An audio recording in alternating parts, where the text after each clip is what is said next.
പ്രഭാഷകൻ 8-ാം അധ്യായം. ശക്തനോട് മത്സരിക്കരുത്, നീ അവൻ്റെ പിടിയിൽപ്പെടും.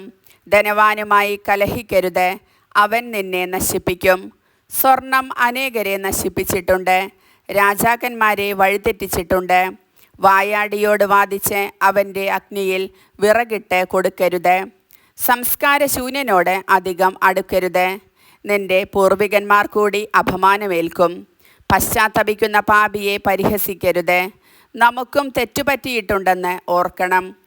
വൃദ്ധരെ നിന്ദിക്കരുത്, നമുക്കും പ്രായമാവുകയല്ലേ. ആരുടെയും മരണത്തിൽ സന്തോഷിക്കരുത്, നമുക്കും മരണമുണ്ട്. ജ്ഞാനികളുടെ മൊഴികളെ നിസ്സാരമാക്കരുത്, ആപ്തവാക്യങ്ങൾ ഹൃദ്യസ്ഥമാക്കുക, അവ നിന്നെ പ്രബോധിപ്പിക്കും. മഹാന്മാരെ സേവിക്കേണ്ടതെങ്ങനെയെന്ന് നീ ശീലിക്കുകയും ചെയ്യും.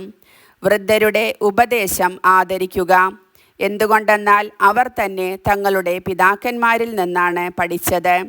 അവരിൽ നിന്ന് നിനക്ക് അറിവ് ലഭിക്കും, അവസരത്തിനൊത്ത് മറുപടി പറയാൻ നിനക്ക് കഴിയും. പാപിയുടെ കനൽ ഊതിക്കത്തിക്കരുത്, അതിൻ്റെ ജ്വാലയിൽ നീ ദഹിച്ചു പോകും. ഉദ്ധതനോട് കിടമത്സരം വേണ്ട, നിന്റെ വാക്കുകൾ കൊണ്ടു തന്നെ അവൻ നിനക്ക് കെണിയൊരുക്കും. നിന്നേക്കാൾ പ്രബലന് കടം കൊടുക്കരുത്, കൊടുത്താൽ പോയതു തന്നെ. കഴിവിനപ്പുറം ജാമ്യം നിൽക്കരുത്, നിന്നാൽ പണം കരുതിക്കൊള്ളുക. ന്യായാധിപനെതിരെ വ്യവഹരിക്കരുത്, വിധി അവന് അനുകൂലമായേ വരൂ. വഴക്കാളിയോടുകൂടെ നടക്കരുത്, അവൻ നിനക്ക് ഭാരമായി തീരും. അവൻ തോന്നുംപടി നടന്ന് നിന്നെയും അപകടത്തിൽ ചാടിക്കും. ക്ഷിപ്രകോപിയോടെ വഴക്കിനു നിൽക്കുകയോ അവനോടൊത്ത് വിജനപ്രദേശത്ത് സഞ്ചരിക്കുകയോ അരുത്. രക്തം ചൊരിയാൻ അവന് മടിയില്ല, സഹായിക്കാൻ ആരുമില്ലെന്നു കണ്ടാൽ അവൻ അടിച്ചു വീഴ്ത്തും. ഭോഷൻ്റെ ഉപദേശം തേടരുത്, അവന് രഹസ്യം സൂക്ഷിക്കാനാവില്ല.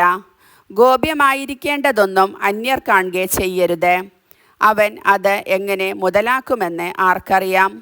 എല്ലാവരോടും എല്ലാം തുറന്നു പറയരുത്, അത് നിന്റെ സന്തോഷം കെടുത്തിയേക്കാം.